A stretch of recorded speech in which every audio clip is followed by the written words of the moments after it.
My neighbor, a guy who proudly wears tinfoil hats like they're fashion statements, stormed up to my door one afternoon holding a thick binder he called the case file. He flipped it open to show dozens of photos of his poodle, Sparky, wearing a pink feather boa.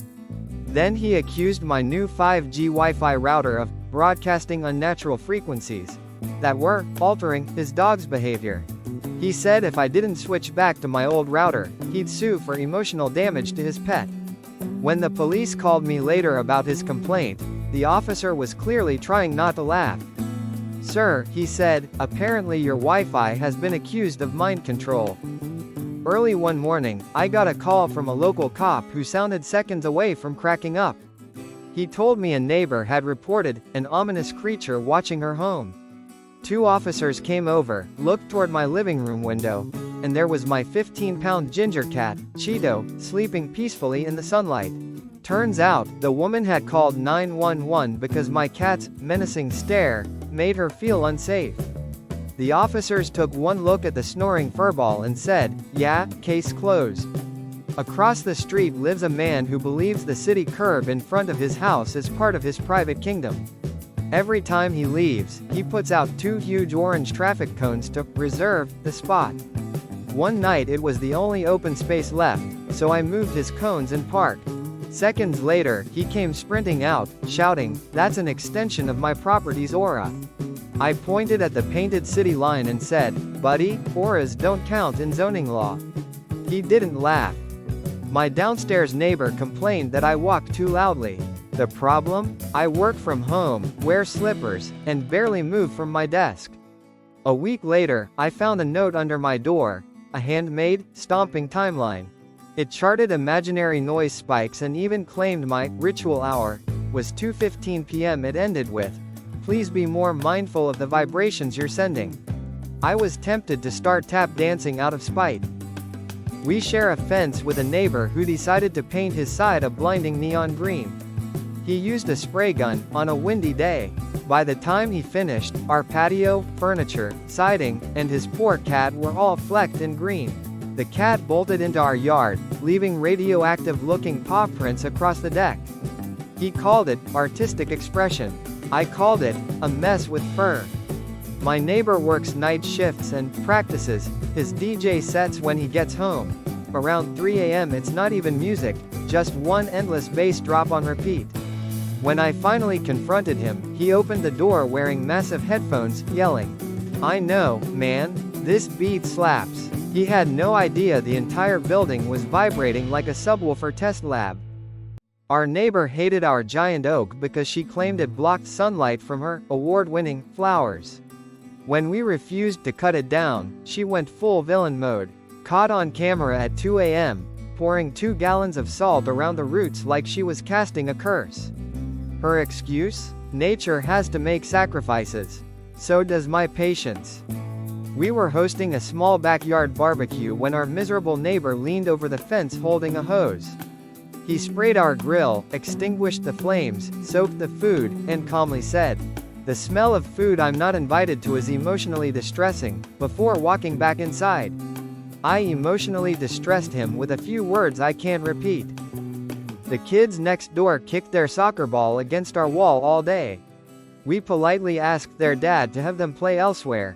The next day he proudly said, "Problem solved. I told them to use the other side of your house too, so the noise is balanced." I've never experienced such confident stupidity in my life. Every time I flushed my toilet after 10 p.m., my downstairs neighbor banged on his ceiling with a broom. When I asked why, he said with total seriousness, "The rushing water wakes the pipe spirits. Their cries keep me from resting.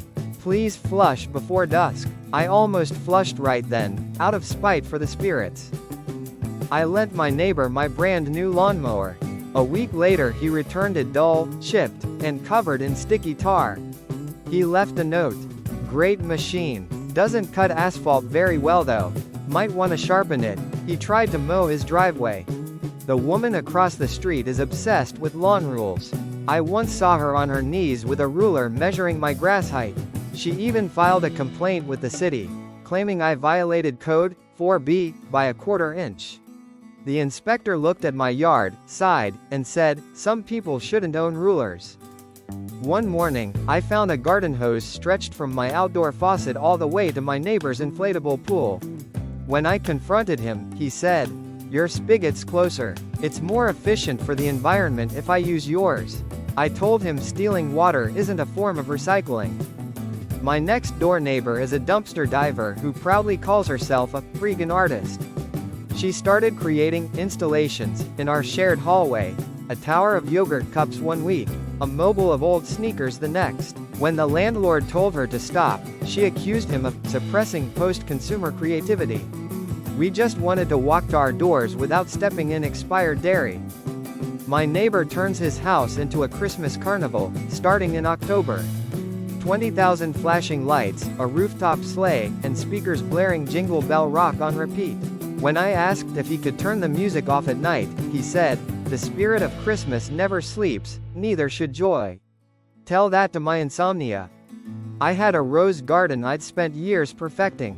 While I was at work, my elderly neighbor decided to help by pruning them. When I got home, every bush was hacked down to tiny stumps. He beamed and said, "Gave him a hard reset. They'll grow stronger now." They did not. In our condo complex, we share a communal grill. One guy uses it daily and never cleans it. When I asked him to scrape it, he said, "The leftover char adds flavor. I'm seasoning it for everyone." Yeah, nothing like the taste of other people's meat residue. My kid's small toy drone barely flies 10 feet high. Our neighbor became convinced it was a government spy device. He started wearing a tinfoil hat and waving a broom at it. A week later, I found him on his roof with a fishing net taped to a pole. He proudly called it his anti-espionage aerial defense system. He never caught the drone, but he did fall off the ladder once. Karma's efficient. The family next door set up a huge trampoline right beside our fence. Now their kids bounce so high they peek directly into our kitchen. Every meal feels like performing for an audience of giggling faces popping up and down. It's like living inside a human whack-a-mole game. My retired neighbor decided he's the local parking enforcer. He leaves fake tickets on cars for infractions, like touching the white line. When my sister visited, he came out in a fluorescent vest with a clipboard demanding to see her visitor's permit. Later, I found a wheel clamp on my own car, in my driveway. He claimed my bumper's shadow extended 2 inches onto the sidewalk, endangering pedestrians. I've never admired insanity that much before. The man upstairs took up homebrewing beer. It started with a hallway that smelled like boiled cabbage and ended with a literal explosion. One morning, sticky brown foam began dripping from my ceiling light. I ran upstairs. He opened the door covered in suds and said, "I might have overcarbonated my oatmeal stout." About 5 dozen bottles popped. Then he asked if he could borrow my mop. I told him to borrow a clue instead. My duplex neighbor planted a garden of historically significant weeds. He labeled each patch, dandelions, crabgrass, thistle, complete with little plaques about their botanical resilience. When the landlord ordered him to clear it, he sent a 5-page essay accusing him of enforcing a pro-flower agenda. He's the Rosa Parks of weeds, apparently. A musician upstairs spent months trying to hit one impossible trumpet note. Every day from 4 p.m. to 6 p.m. each attempt sounded like a goose getting strangled. When I asked if he could use a mute, he said, "How will I know if the note resonates with the cosmos if I can't hear it vibrate through the walls?" Sir, the cosmos called, it wants its peace back.